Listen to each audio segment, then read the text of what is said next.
الحمد لله رب العالمين والصلاة والسلام على سيد المرسلين أما بعد فأعوذ بالله من الشيطان الرجيم بسم الله الرحمن الرحيم الصلاة والسلام عليك يا رسول الله وعلى آلك وأصحابك يا حبيب الله والصلاة والسلام عليك يا نبي الله وعلى آلك وأصحابك يا نور الله.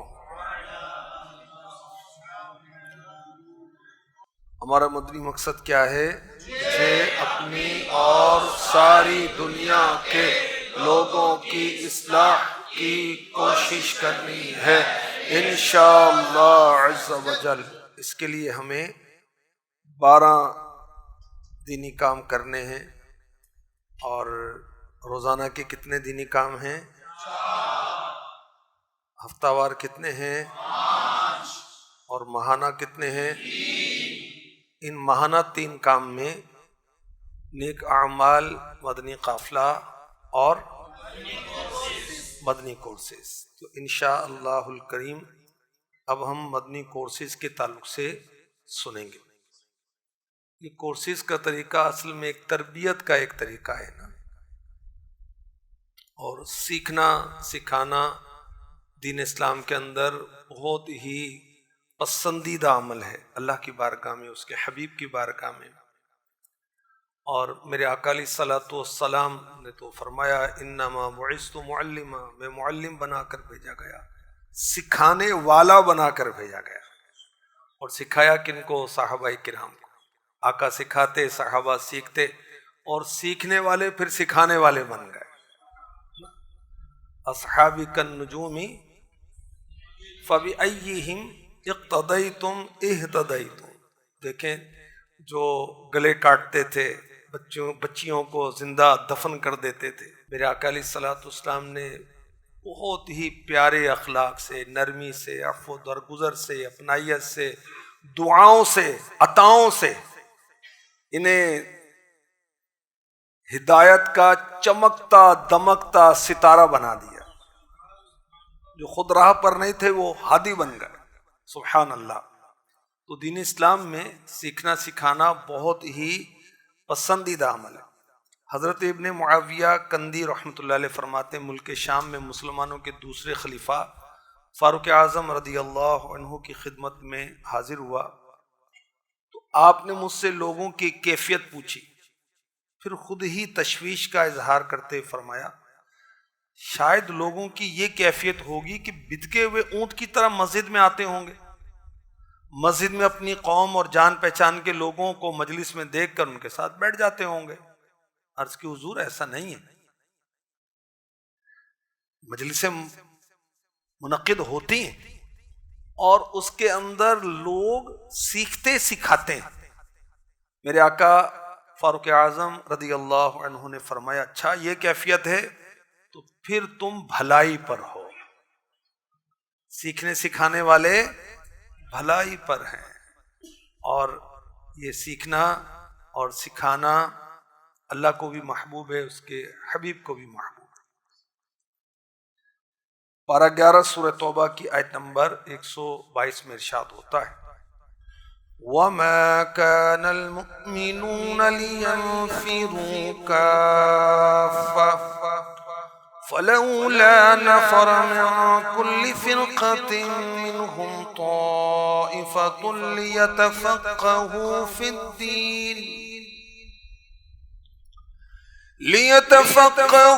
فِي الدِّينِ وَلِيُنذِرُوا قَوْمَهُمْ إِذَا رَجَعُوا إِلَيْهِمْ لَعَلَّهُمْ يَحْذَرُونَ.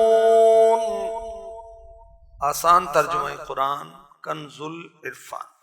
اور مسلمانوں سے یہ تو ہو نہیں سکتا کہ سب کے سب نکل جائیں، تو ان میں ہر گروہ میں سے ایک جماعت کیوں نہیں نکل جاتی تاکہ وہ دین میں سمجھ بوجھ حاصل کریں، اور جب ان کی طرف واپس آئیں تو وہ انہیں ڈرائیں تاکہ یہ ڈر جائیں. صدر الفاضل مفتی حافظ حکیم سید نعیم الدین مراد آبادی رحمۃ اللہ علیہ اس آیت کے تحت لکھتے ہیں کہ حضرت ابن عباس رضی اللہ عنہما سے مروی ہے کہ عرب کے قبائل میں سے ہر قبیلے سے جماعتیں سید عالم صلی اللہ علیہ وسلم کی بارگاہ اقدس میں حاضر ہوتے. یہ لوگ حضور سے دین سیکھتے اور تفقہ حاصل کرتے، علم دین سیکھتے، اپنی قوم کے لیے احکام پوچھتے، اور سید المعصومین خاتم النبیین صلی اللہ علیہ وسلم انہیں اللہ رسول کی فرما برداری کو حکم دیتے، دین کی ضروری باتیں سکھاتے، نماز روزہ زکوٰۃ وغیرہ کی تعلیم دیتے، اور پھر انہیں ان کی قوم پر ہی مامور فرما دیتے کہ اب تم یہی جو سیکھا ہے جا کر اپنی قوم کو سکھاؤ. جب وہ لوگ اپنی قوم میں پہنچتے تو اناؤنس کر دیتے، اعلان کر دیتے جو اسلام لائے وہ ہم میں سے ہے، اور لوگوں کو اللہ پاک کا خوف دلاتے، دین کی مخالفت سے ڈراتے، یہاں تک کہ لوگ دین اسلام کو قبول کر لیتے اور رکاوٹ ڈالنے کی صورت میں ماں باپ کو بھی چھوڑ دیتے. یہ رسول کریم صلی اللہ علیہ وسلم کا معجزہ عظیمہ ہے کہ بالکل بے پڑھے لوگوں کو بہت تھوڑی دیر میں دین کے احکام کا عالم بنا دیتے اور قوم کا ہادی بنا دیتے. سبحان اللہ، کیا بات. تو علم دین سیکھنے سکھانے کے حلقے لگانا میٹھے مصطفیٰ آخری نبی مکی مدنی صلی اللہ علیہ وسلم کی سنت ہے. حضرت صفوان بن عسال رضی اللہ عنہ فرماتے ہیں آخری نبی مکی مدنی محمد عربی صلی اللہ علیہ وسلم کی خدمت میں حاضر ہوا. اس وقت آپ اپنی سرخ رنگ کی چادر پر ٹیک لگائے ہوئے تشریف فرما تھے. عرض کی یا رسول اللہ صلی اللہ تعالی علیہ وسلم میں علم حاصل کرنے کے لیے حاضر ہوا ہوں. کریم و رحیم آقا صلی اللہ علیہ وسلم نے فرمایا مرحبا بطالب العلم، خوش آمدید، ویلکم اے طالب علم. طالب علم کو تو فرشتے اپنے پروں سے ڈھانپ لیتے ہیں، اور پھر اس کی مطلوب چیز یعنی علم سے محبت کی وجہ سے ایک دوسرے کے اوپر سوار ہو کر وہ آسمان دنیا تک پہنچ جاتے ہیں. پیارے آقا علیہ الصلوۃ والسلام صحابہ کو کیا سکھاتے تھے؟ قرآن سکھاتے تھے. قرآن پڑھنا یعنی الفاظ اس کے کس طرح پڑھے جائیں، پھر اس کی تفسیر، پھر فقہ، جائز ناجائز، اخلاقیات جنہیں ہم کہیں اسلامک مینرز، ایٹیکیٹس، اٹھنے بیٹھنے کے آداب، میرے آقا علیہ الصلوۃ والسلام نے صحابہ کو سکھائے. تو کورسز کے اندر مختلف کورسز ہیں، اس کے ٹاپکس کیا ہوتے ہیں میں انشاءاللہ آگے کچھ دیر کے بعد عرض کرتا ہوں. معلم کائنات صلی اللہ علیہ وسلم سکھاتے اور سکھانے کی ترغیب دلاتے اور اس کے فضائل ارشاد فرماتے. حضرت ابو ہریرہ رضی اللہ عنہ فرماتے ہیں کہ مجھے نبی پاک صاحب الاولاق صلی اللہ علیہ وسلم نے فرمایا اے ابو ہریرہ قرآن سیکھو، لوگوں کو سکھاؤ، اگر تم اسی حالت میں فوت ہو گئے فرشتے تمہاری قبر کی زیارت کریں گے. کیسے زیارت کریں گے؟ جیسے بیت عتیق یعنی کعبۃ اللہ المشرفہ کی لوگ زیارت کرتے ہیں. لوگوں کو میری سنتیں سکھاؤ، اگرچہ وہ اسے پسند نہ کریں. فرمایا ابو ہریرہ لوگوں کو میری سنتیں سکھاؤ اگرچہ وہ اسے پسند نہ کریں، اور اگر تم یہ پسند کرتے ہو کہ جنت جانے تک پل صراط پر آنکھ جھپکنے کے برابر بھی نہ رکو تو اللہ پاک کے دین میں اپنی طرف سے کوئی بات نہ کہنا. یہ تربیت کی جا رہی ہے، اور جن کی تربیت کی گئی پھر انہوں نے آگے تربیت کی. اصحاب صفہ آقا علیہ الصلوۃ والسلام کی زیارت کرتے رہتے تھے اور قرآن سیکھتے رہتے تھے. یہ کون لوگ تھے؟ دنیا کے مختلف علاقوں سے یہ بارگاہ رسالت میں حاضر ہوتے، اسلام قبول کرتے، اب مدینہ پاک میں تو کوئی ان کی رہائش نہیں ہے، کوئی رشتہ دار نہیں، تو وہیں مسجد نبوی میں تشریف فرما رہتے اور ایک مخصوص چبوترے پر، عربی میں صفہ کہتے ہیں چبوترے کو، تو یہ کہلائے اصحاب صفہ. تو کھانے سونے کی ان کو وہ پرواہ نہیں ہوتی تھی، بس حضور کی زیارت کرتے اور علم دین سیکھتے تھے. اور میرے آقا علیہ الصلوۃ والسلام کی ان پر شفقت دیکھیے کہ ان کے کھلانے پلانے ٹھہرانے کا انتظام خود میرے آقا علیہ الصلوۃ والسلام فرمایا کرتے. مختلف صحابہ کی ڈیوٹی لگائی جاتی کہ آج تم کھانا کھلاؤ، کل تم کھانا کھلاؤ. مختلف صحابہ ان اصحاب صفہ جو طلباء علم دین تھے انہیں کھانا کھلایا کرتے تھے، ان کی خیر خیاں کیا کرتے تھے. اور جب موقع آتا تو یہ اصحاب صفہ اسلام کی خاطر جہاد میں حصہ لے کر اپنی جانیں بھی قربان کیا کرتے تھے. میرے آقا علیہ الصلوۃ والسلام کی صحبت میں رہ کر علم دین سیکھنے کے ساتھ ساتھ یہ راہ خدا میں سفر بھی کرتے تھے، کفار کو اسلام کی دعوت بھی دیتے تھے، عام مسلمانوں کو شرعی احکام بھی سکھایا کرتے تھے. کچھ اور مزید کچھ واقعات کہ ہمارے اسلاف کس طرح سیکھنے سکھانے کا ماحول بناتے اور کس طرح حلقہ لگاتے تھے اور ان کے انداز کیا ہوا کرتے تھے. حضرت شہر بن حوشب رحمۃ اللہ علیہ فرماتے ہیں، میں نے حضرت ابن غنم رحمۃ اللہ علیہ کو فرماتے سنا کہ حضرت اعیذ اللہ بن عبداللہ رحمۃ اللہ علیہ فرماتے ہیں کہ امیر المؤمنین فاروق اعظم رضی اللہ تعالی عنہ کے خلافت کے ابتدائی دور میں صحابہ کے ساتھ ایک مسجد میں داخل ہوا. وہاں ایک مجلس میں بیٹھ گیا، تقریباً 30 سے زائد افراد احادیث کی تکرار کر رہے تھے. اس حلقے میں خوبصورت پختہ گندمی رنگ والے شیریں مقال یعنی میٹھی گفتگو کرنے والے نوجوان بھی بیٹھے تھے، جو حاضرین میں سب سے جوان عمر معلوم ہوتے تھے. جب کسی حدیث میں لوگوں کا اختلاف ہوتا تو اس نوجوان کی طرف رجوع کیا جاتا اور وہ انہیں تسلی بخش جواب دیتے، اور لوگ جب تک ان سے نہ پوچھتے تو کوئی حدیث بیان نہ کرتا. میں نے پوچھا ہے بندہ خدا تم کون ہو؟ وہ جو رونق مجلس تھے، وہ جو زینت مجلس تھے اور بہت خوبصورت اور بہت حسین اور جوان سال تھے. انہوں نے کہا میرا نام معاذ بن جبل ہے رضی اللہ تعالی عنہ، صحابی رسول. سبحان اللہ. تو صحابہ کرام سیکھنے سکھانے کے حلقے مرتب کرتے تھے. حضرت ابو موسیٰ اشعری رضی اللہ تعالی عنہ کا بھی سن لیجئے. فاروق اعظم رضی اللہ تعالی عنہ نے حضرت ابو موسیٰ اشعری رضی اللہ تعالی عنہ کو مسلمانوں کی تعلیم و تربیت کے لیے روانہ کیا تھا. فلسطین، شام وغیرہ کی طرف آپ روانہ ہوئے تھے.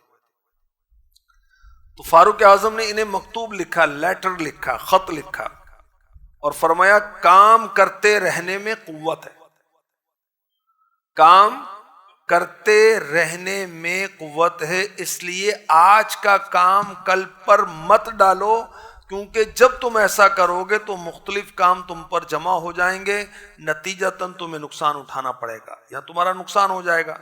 اگر تمہیں 2 کاموں میں اختیار دیا جائے تو ان میں ایک دنیاوی ہو دوسرا اخروی، تو تم اخروی کو دنیا پر ترجیح دو. دنیا فانی، آخرت باقی رہنے والی ہے. اللہ پاک سے ڈرتے رہو، کتاب اللہ کو سیکھتے سکھاتے رہو، کیونکہ کتاب اللہ علم کا چشمہ اور دلوں کی بہار ہے. فاروق اعظم رضی اللہ تعالی عنہ نے حضرت ابو موسیٰ اشعری رضی اللہ تعالی عنہ کو نصیحت کی، نیکی کی دعوت دی، موٹیویٹ کیا، ترغیب دلائی. کیا ترغیب دلائی؟ کتاب اللہ کو سیکھتے اور سکھاتے رہو. کورسز میں بھی یہی تو ہوتا ہے، با اہتمام سیکھنے سکھانے کا ترکیب ہوتی ہے. اللہ پاک نے حضرت ابو موسیٰ اشعری رضی اللہ تعالی عنہ کو اس سعادت سے نوازا کہ آپ مسلمانوں کو قرآن پاک پڑھاتے تھے. جب کسی شہر جاتے تو قرآن پاک کی تعلیم دیتے اور تعلیم قرآن کو عام کرنے کی پوری کوشش فرماتے. حضرت انس بن مالک رضی اللہ عنہ فرماتے ہیں کہ ابو موسیٰ اشعری رضی اللہ تعالی عنہ نے مجھے کسی کام سے امیر المؤمنین فاروق اعظم رضی اللہ عنہ کی خدمت میں بھیجا. آپ نے پوچھا جب تم ابو موسیٰ اشعری کے پاس سے آئے تو کیا کر رہے تھے؟ عرض کی لوگوں کو قرآن کی تعلیم دے رہے تھے. تو اس پر فاروق اعظم رضی اللہ عنہ نے فرمایا یہ بہت ہی عقل مند ہیں، یہ بہت ہی سمجھدار ہے، لیکن یہ بات ان کو نہ بتانا. حضرت ابو موسیٰ اشعری رضی اللہ تعالی عنہ نے بصرہ کی مسجد کو علمی مرکز بنایا تھا اور اپنا وقت زیادہ تر علمی مجالس میں آپ نے خاص کیا. جب آپ نماز سے فارغ ہوتے سلام پھیر کر تو لوگوں کی طرف متوجہ ہوتے، مسائل سکھاتے، قرآن پڑھنے کا طریقہ بتاتے. اور حضرت ابو موسیٰ اشعری رضی اللہ تعالی عنہ صبح کی نماز سے فارغ ہوتے تو نماز کی صفوں میں موجود ایک ایک آدمی کو قرآن پڑھاتے. حضرت انس بن مالک رضی اللہ عنہ یہ شاگردوں کو تعلیم دینے میں بہت حریص تھے، طلباء سے محبت بھی کرتے، انہیں قریب کرتے، انہیں عزت دیتے اور فرماتے تم لوگ اللہ کے رسول صلی اللہ علیہ وسلم کے صحابہ کی کتنے مشابہ ہیں. اللہ پاک کی قسم تم لوگ مجھے میری اولاد سے زیادہ پیارے ہو. یہ طلباء کی حوصلہ افزائی بھی ہے نا، مگر یہ کہ فضل و تقوی میں وہ تمہاری طرح ہو جائیں. میں تمہارے لیے رات کے آخری پہر میں دعائیں مانگتا ہوں. تو سکھانے والا سکھانے کے ساتھ ساتھ دعائیں بھی کرتا رہے. حضرت ابو درداء رضی اللہ تعالی عنہ یہ بھی سیکھنے سکھانے میں مشغول رہتے تھے. فاروق اعظم رضی اللہ عنہ نے انہیں گورنر بنانے کی آفر کی، مگر آپ نے کہا کہ میں گورنر نہیں بننا چاہتا، میں قرآن سکھانا چاہتا ہوں. اتنا شوق. آپ جامع دمشق میں، شام کے کیپٹل میں، وہاں جا کر آپ قرآن پاک پڑھاتے تھے. اور پڑھنے والے کتنے ہوتے تھے؟ ایک مرتبہ شمار کیا گیا تو ان کی تعداد 1700 سے زائد تھی. 1700 اس دور کے اندر. اس وقت دنیا کی آبادی کم تھی نا، تو اس کی پرسنٹیج کے لحاظ سے دیکھیں تو یہ اتنا بڑا مجمع اس وقت. اللہ اکبر. تو علم دین سیکھنا سکھانا میرے آقا علیہ الصلوۃ والسلام کا طریقہ، صحابہ کا طریقہ، بزرگوں کا طریقہ، میرے غوث کا طریقہ، میرے داتا کا طریقہ، میرے محدث اعظم پاکستان کا طریقہ، میرے رضا کا طریقہ. اور جتنے اکابرین ہیں ان پر غور کریں، ان کی زندگی سیکھنے سکھانے میں گزری. الحمدللہ میرے عطار کا طریقہ سیکھنے سکھانا. تو کورسز کے اندر یہ سیکھنے سکھانے کا سلسلہ ہے. کورس کے ٹاپکس مختلف ہیں، ایام مختلف ہیں. کچھ کورسز کی باقاعدہ ایک مجلس بنی ہوئی ہے. رکن شورا ہیں، پاکستان سطح کے ذمہ دار ہیں، اس کے بعد صوبائی ذمہ دار، ڈویژن ذمہ دار، اور یوسی تک پہنچتے ہیں. اس طرح دیکھیں ذمہ داران کی پوری وہ ایک ترکیب ہے. کورسز کون کون سے ہوتے ہیں؟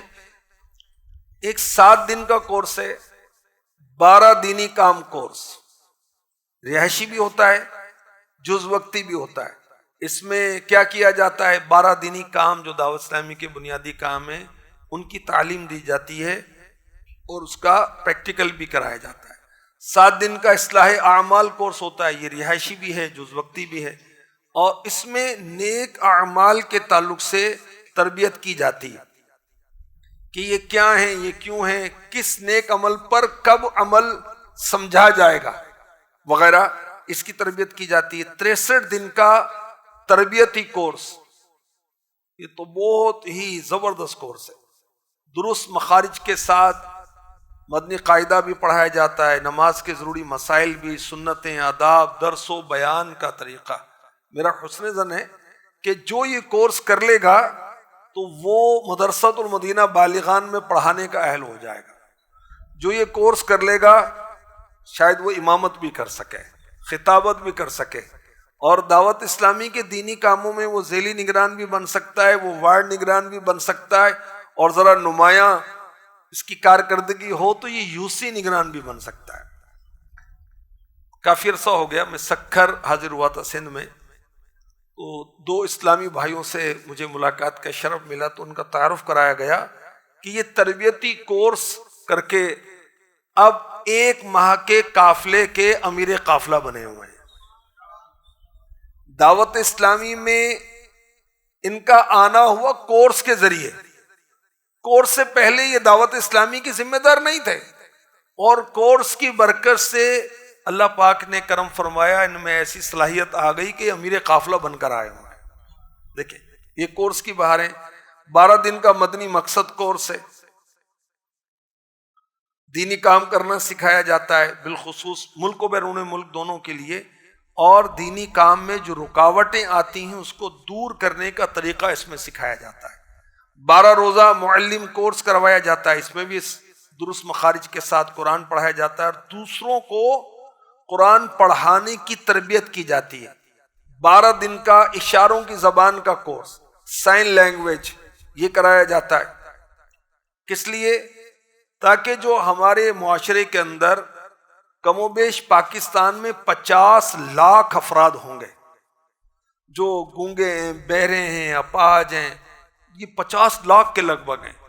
اب ان کو نہ ماں پوچھے نہ باپ پوچھے عام طور پر، تو الحمدللہ مبلغین دعوت اسلامی ان کو باقاعدہ سائن لینگویج کرائی جاتی ہے، سکھایا جاتا ہے، تاکہ ایسوں کو یہ دین سکھائیں، نماز سکھائیں، عقائد سکھائیں، اور اس میں بھی سیکھ کر سکھانے اور قبول اسلام کی بہاریں، بدعقیدگی ترک کرنے کی بہاریں ہیں، یہ خصوصی اسپیشل پرسنز کے اندر بھی ہیں الحمدللہ۔